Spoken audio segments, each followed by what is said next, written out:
So if fire suppression makes fires worse, then why do we do it? Well, wildfires are big business. And cousin, business is a boomin'. When you hear that the California wildfires cost billions of dollars, it's not like they just burned a stack of money. That money went somewhere. Every helicopter in the sky costs a lot of money. In fact, it's around 10 grand an hour. And the air tankers are even more. Every retardant drop from a VLAT costs north of $65,000 per bust. And they drop that shit like the expiration date is tomorrow. The Forest Service spends nearly $100 million a year on retardant. And it all goes to one private company. Fire aviation costs millions of dollars every day in peak fire season, and many of the ships are contracted out by private companies. They even have a 747. Thousands of miles of hose get used up every year. In 2020, they had a nationwide fire hose shortage. Every lunch, every Gatorade, marked up to government cost. The California Department of Corrections has a great racket. They use cheap prison labor to manufacture their equipment, but they bill at government cost. Why? Well, why not? It's not their money. It's yours. And it's not just the suppression costs. Destruction means transactions. How much money does a hardware store make off your house if it's just sitting there year after year? Well, how much money do you think they make when it burns to the ground? You think the car salesmen are distraught that they have to sell thousands of brand new cars every year because the ones they just sold you all burned up in a wildfire? Every burned out car means a new one is sold. Every leveled house means a new one is built. Contractors, labor, permits, building supplies, furniture, wiring, utilities. Every power pole has to be replaced by men working overtime with hazard pay. The wildfire industrial complex is a $12 billion a year industry in California alone. That's bigger than porn. And in a way, it is porn. Media clowns flock to wildfires like moths to a flame. They plant themselves in front of a raging headfire for the cool shot, and then have to run for their lives when it outflanks them. They overhype the intensity of the incidents for their fire porn, staging shots to heighten the drama for their unsuspecting viewers, doing multiple takes to get the ominous tone just right. Oftentimes, you'll find more fire pornographers than firefighters. And they cheer when homes burn up, and are visibly disappointed when a neighborhood is saved. They really only profit when their life has been destroyed on camera. Sometimes the firefighters like to tease the pornographers by pretending to do some hotlining, to trick them into racing over and raising their cameras. Talking heads with all the gravitas of an underwear model will cry out loud that everything you are seeing is unprecedented. It's not. There is no new kind of magical fire behavior that didn't exist before. We'll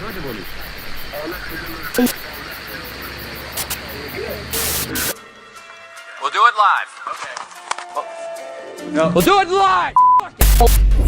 Do it live. I'll write it and we'll do it live. Thing sucks. All right.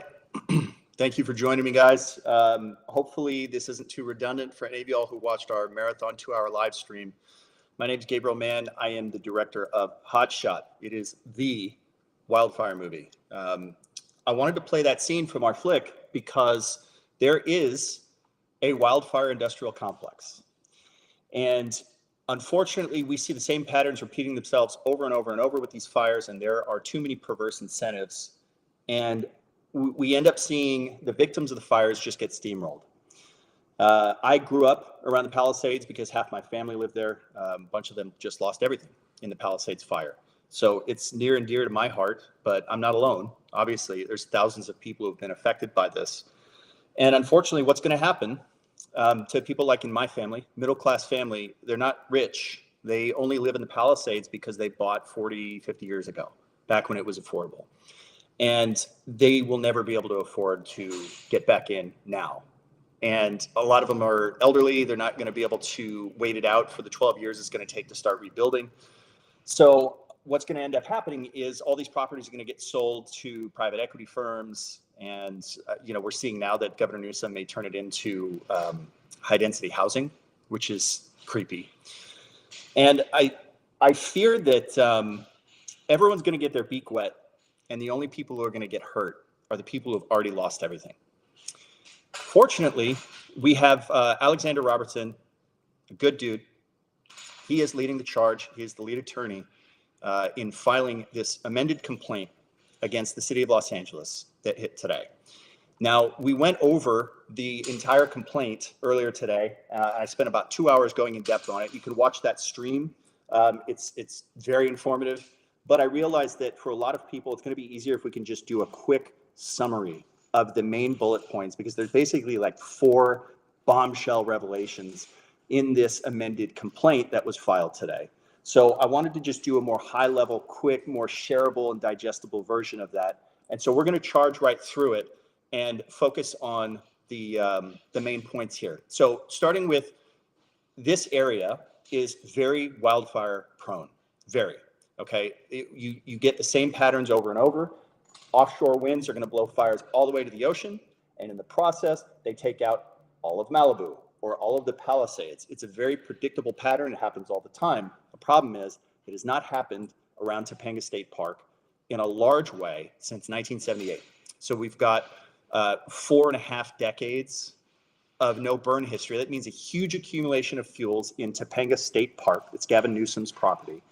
And what happens is it becomes a powder keg and it explodes. So now, starting with what started the Palisades Fire? Well, according to this filing, they believe that this was a rekindle of the Lockman Fire, which ignited on New Year's Eve. How it started, we're not 100% sure. A lot of people who think it was fireworks. But here you can see video, time-lapse video of the 2 fires starting in essentially the same footprint. Okay? Now, prior to this filing, all that we really had was the proximity. Okay? It looked like it started in the exact same footprint of the Lockman Fire from 6 days prior. Now, that isn't necessarily good enough proof. Well, in this amended complaint that was filed today, they showed these pictures. And what's more important than what's in these pictures is what's not in these pictures. This is of the Lockman Fire burn scar the morning after it ignited. It was only 8 acres, but you'll see that there aren't any firefighters up there. There's no fire patrol. And according to people on the ground there was no one up there. Additionally, things continued to smolder. Now, normally when you put out a fire, you got to make sure there is no heat left. This lawsuit alleges that they did not use thermal sensing equipment to make sure that the fire was dead out. This is a serious problem. This would indicate that they maybe didn't follow protocol on the state park property to make sure that this fire was fully extinguished. And then what happened was you have things that are still smoldering, potentially root balls still underground, and you get those dry winds coming in on the 7th. It flares up, spots outside the lines, and then it's off to the races, and that's what happened. The other issue, this is a big deal. Now, you could see it, and everybody suspected as much. The governor had said that he had pre-positioned tons of resources in anticipation of this major wind event that the National Weather Service was warning about. This is a particularly dangerous situation. Everybody knew we were going to have severe fire weather on the 7th. But you'll notice from Fire Photo Girl's live stream that she's approaching the fire front, and there are no firefighters up here. As it turns out, even though Gavin Newsom bragged about pre-poing a bunch of resources down there, none of them were deployed to the Palisades. This is especially bad because the Lockman Fire was there just a few days prior. Now, I understand that when you pre-poe resources, you have to pick and choose. You can't, obviously, you can't cover everywhere. You can't have every fire-prone neighborhood covered. But you would think they would prioritize the place that just had an ignition, especially if they haven't figured out exactly what caused it. If it was a person, maybe that person is still up there. So they should have prioritized the Palisades. This report reveals that, yeah, nobody was there, pre-positioned. Now, the LAFD's response was perfectly fine. They got there in a standard amount of time. They were much maligned for this, but the LAFD actually did a really good job. They were dropping water on it within like 10 to 15 minutes. That's pretty standard. Here's the problem. The problem is that reservoir, the San Ynez Reservoir that services the Palisades, was completely offline and was completely empty.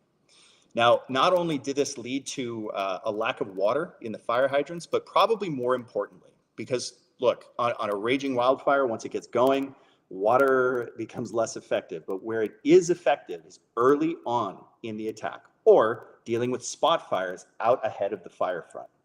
Now, early on, all we had were helicopters.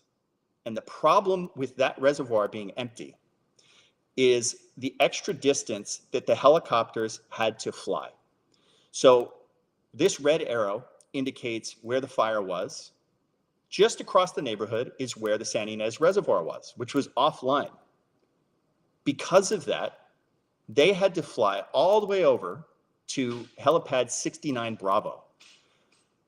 So these attorneys have calculated that this extra distance they had to travel past the San Ynez helispot led to an increase of 6.5 hours, 6.5 hours of flight time outside of the fire area, because they had to go double, 3 times the distance to go and find a dip site instead of just dipping out of the San Ynez Reservoir.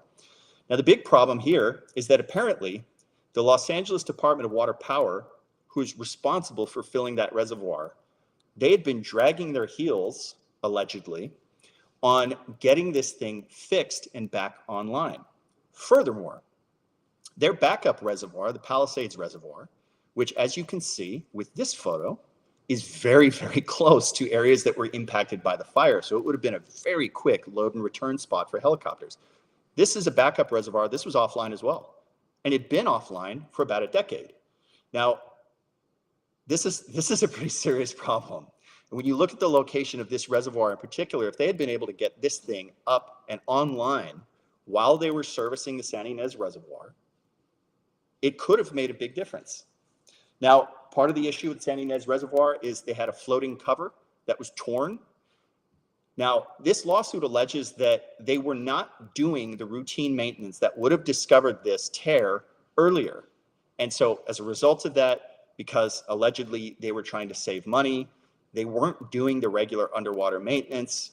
They didn't discover this till it was too late, so it became a huge problem, which necessitated draining the entire thing, which of course left them without water. This effectively eliminated about 97% of the Palisades water supply.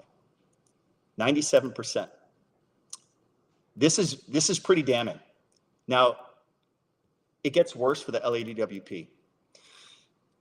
Here's an image of some power lines up above the Highlands area of the Palisades. Now, this area did not initially burn at the early stage of the fire, because the fire was aligned away from the neighborhood. It's burning towards the ocean. It started up near them, but that part of the fire, the heel of the fire, is typically where you have the best chances of combating the flames, because the flaming front is where the nasty stuff is. The heel of the fire, typically it's out of alignment with the wind, so it's not so bad. So they're going to secure some line up there. Look at this image. These are downed power lines up above the Highlands. Now, the Highlands had some homes burn later that evening, which is a little bit odd. Okay, now we have a potential explanation for that. One of the biggest bombshells out of this, we've all been focusing on what ignited the Palisades fire. This lawsuit alleges that there wasn't just one ignition. There were multiple at different times, because evidently LADWP did not de-energize their lines. This is standard on a wildfire. You're going to de-energize the lines. Not only does it create a potential hazard for more ignitions, but it's a safety hazard for firefighters. They're not going to be operating underneath power lines unless they know that they're de-energized. Okay, this is standard practice. One of the problems here is there's a conflict between what LADWP said and what the evidence shows. LADWP apparently said that they de-energized the lines, but this image shows during the fire that evening that there are still lights on. So clearly there is still electricity running through those lines. Now, later in the evening, these images, the lawsuit alleges that there was no fire in this area. that evening. Then all of a sudden, they see what appears to be an arcing event under the power lines or where the power lines are. This could be a flare-up, but to them, it looks like an arcing explosion. And then after that, you have a bunch of fire ripping through here, and then you've got homes in the Highlands got burned down. So they're alleging that the lines were not de-energized, and in fact, there was an arcing event that then threw hot slag into the brush below and started a new fire behind the original Palisades fire. There's more evidence of this. Here later in the evening, you see sparks coming off of what looks like a transformer on a power pole. Here's another frame grab from video. You see multiple explosions of hot slag. This area did not have fire in it, or at least it doesn't look like it, according to these images. This is very damning, if it's true, that these lines were still energized. Here, you can see, according to this Instagram post, that these crews had to vacate their work. Now, these hand crews are trying to secure an edge of the fire that's cold enough that humans can go walk up to it and do that hand crew work. They're not going to be going up against, 50-foot flame lengths, maybe 2 or 3 foot, right? So this is an area where you actually have a chance of locking this thing down. They had to step away because those lines were energized above them. Now, there seems to be a lot of confusion because LADWP insists that they de-energize the lines, but here's a bit of a smoking gun. Apparently, one of the operators who allegedly they claim had de-energized the lines, for some reason, changed the log entry time that would indicate when they went to the substation and actually physically, manually de-energize those lines. Now, the order or the request to go and de-energize the lines came early in the afternoon. For some reason, the logs show that this technician did not enter until hours later, but then that time was changed. Why was it changed? We're going to have to find out. Was it changed because it makes them look bad or they were late? Or was it changed because there was a miscommunication and it's just an innocent misunderstanding? We'll have to wait for the rebuttal, but this is, it's disturbing. More evidence that power lines were not de-energized. Here's a fire under a power pole. Again, not inherently conclusive, but I mean, you don't see fire anywhere else. So it's alleged that this was created by hot slag from the power lines that were still energized. This then went over into the mobile home park. It's actually where my cousin used to live, and nuked everything. Here's more alleged evidence of power lines causing other structure fires outside of the main fire front. Here's more. Now, again, this in and of itself is not necessarily conclusive, but the LADWP has given conflicting statements. At first, they denied that the lines were energized. They then, months later, in a footnote, had to amend that statement, admit that lines actually were de-energized throughout much of the day on the initial attack. Now, is there an explanation for it? Did they keep a certain line energized because they were trying to power the pumps for the water filling station? Maybe. Okay, so there could be an explanation for it. However, it's very damning that they have these conflicting messages. Okay, the other thing is they were supposed to have replaced all of these wooden power poles years ago. They started this work back in 2019 to replace them with metal poles that are less vulnerable to wildfire damage. They stopped in 2019 because they bulldozed over some protected plants. So that work never got done, and we're left with those wooden poles, which, as you can see, did not fare well during the fire. This is a big potential issue. Now it gets worse. One of the other issues, there are a lot of city-owned properties, city-owned lots, meaning government-owned lots throughout the Palisades that had become overgrown with brush, which is, of course, a violation of their own code. You have to remove vegetation, especially if it presents a fire hazard. They didn't properly do that. There was a local resident who was complaining about this, sent these images in to fire inspectors, And they were told that they would try to remove this dead and down brush, but they probably couldn't because they didn't have enough budget. The LAFD did not have, apparently, enough budget to go and do biannual brush clearance. They could only afford to do it once. One of the issues is that when they did come to clear the brush, they cut it but didn't clear it.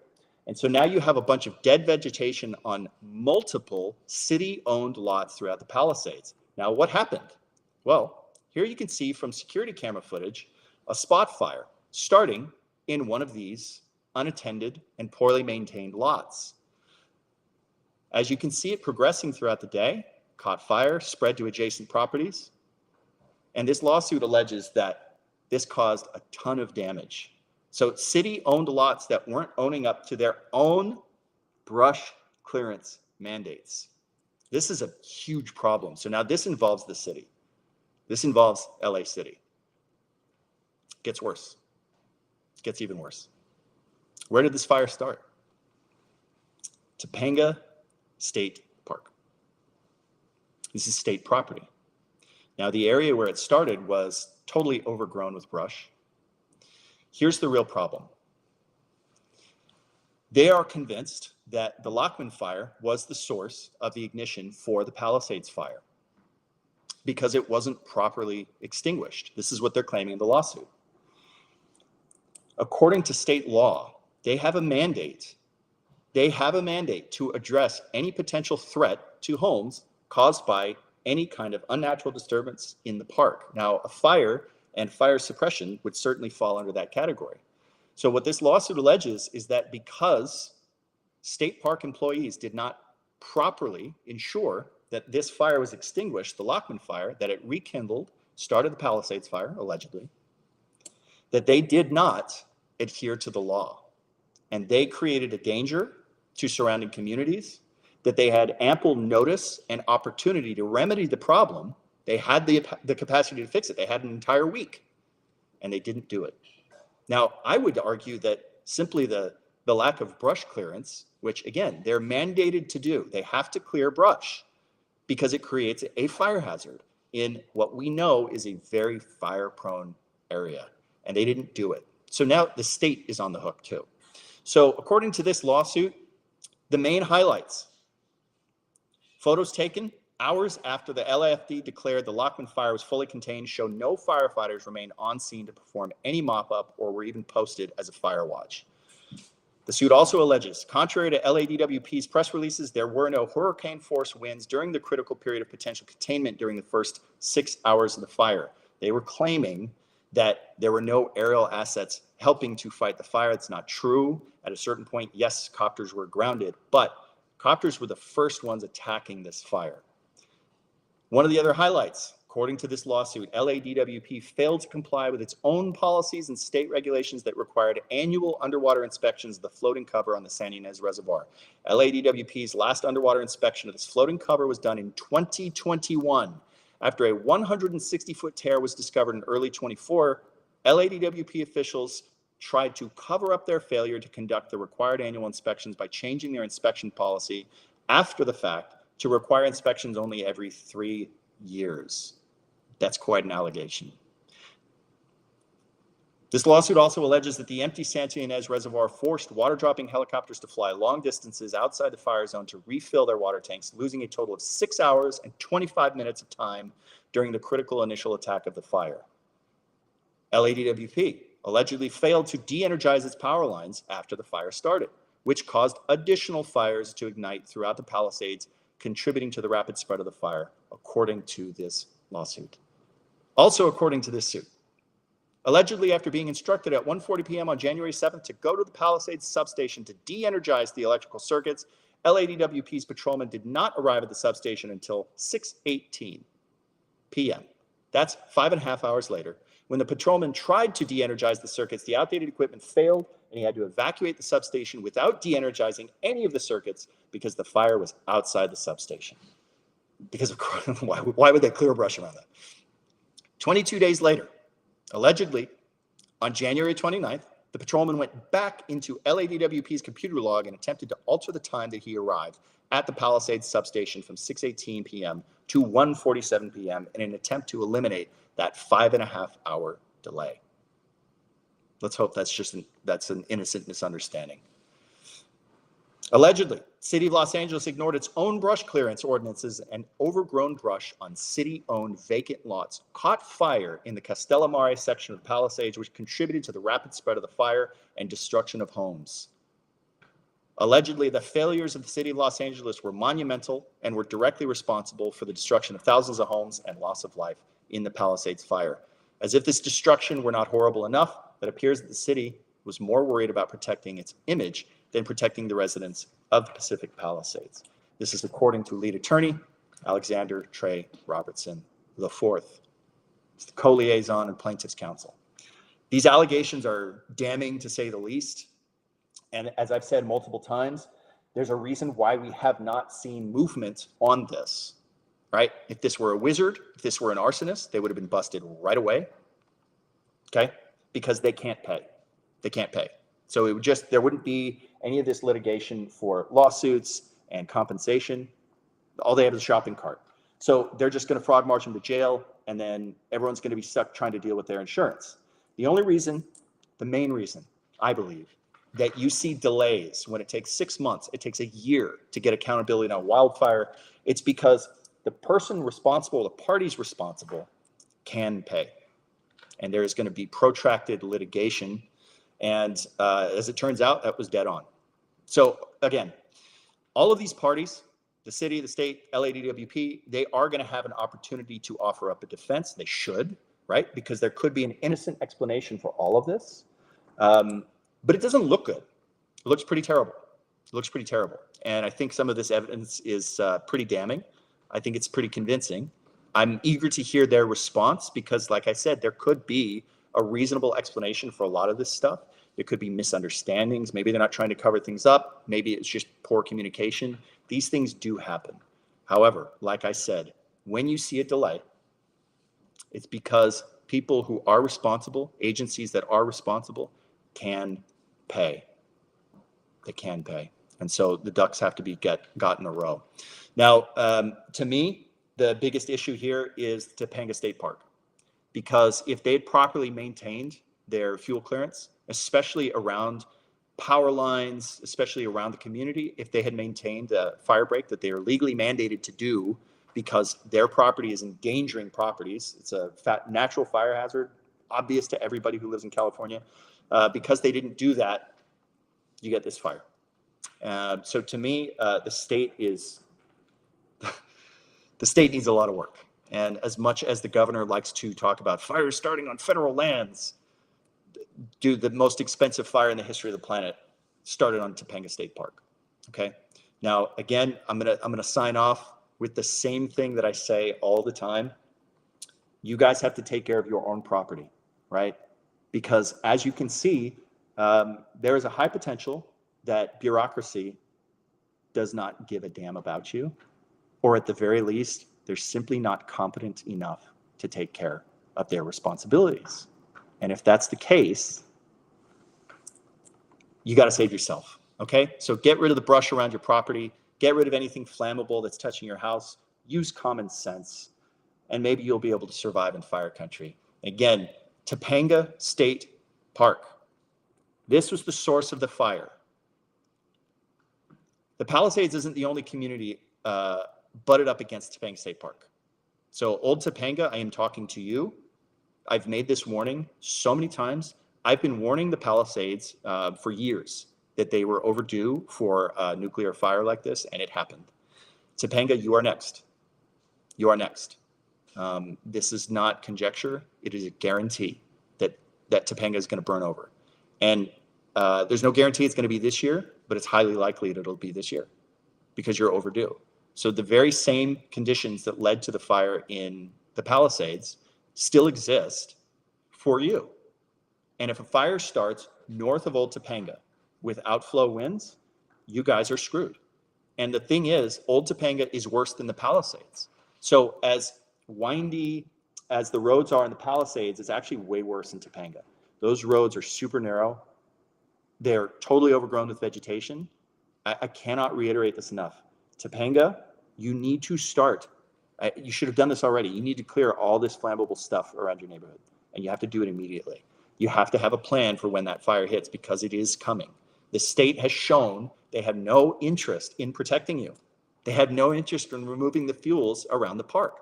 They're not going to do it. So expect that any ignition that comes, whether it's from lightning, that's not common, power lines, very common, fireworks, ne'er-do-wells, or a bad actor who just wants to do a lot of damage very quickly with a road flare on a windy day. It's coming. So be prepared now. Learn the lesson from this lawsuit. Learn this lesson from this fire. Big props to Trey, the attorney, for leading this charge. This is the first bit of insight into what happened with the Palisades fire that we're getting, because of course government isn't going to provide it. They're not going to hold themselves accountable. In my previous streams, I talked about how the Los Angeles Fire Department was unfairly maligned, right? Everyone was accusing them of a non-existent or slow response. That's not the case. They did not screw up. They did as good a job as they could. They had a normal response time. So I'm glad that this highlights that LAFD did their part. They did their part, at least on the initial attack for this fire. And I think we got to be careful with all the conspiracy theories, because as you can see, bureaucracy and government, just plain old bureaucratic incompetence, is a way bigger threat than anything else. And so they love your conspiracy theories about space lasers and, you know, like Bill Gates is turning off the fire hydrants. All of this stuff just distracts from the reality, which is that plain old bureaucratic incompetence is far more likely to get you killed. So these morons love it. They love it when you talk about space lasers. They love it when you talk about climate change. Because if you blame someone for their SUV, then you're not blaming them for failing to do maintenance, failing to de-energize power lines, failing to get rid of combustible fuels around Topanga State Park. So steer clear of the stupid conspiracies. I know they're juicy, they're appealing, but all it does is it provides cover for these incompetent people who are doing the real damage. So anyway, take care of yourselves, guys. Remember, clear your brush. Topanga, you are next. Like, record this, bookmark it, because it's going to happen. I'm not going to take any joy in saying I told you so. I'd much rather see you cut all your brush, get rid of it, stay safe.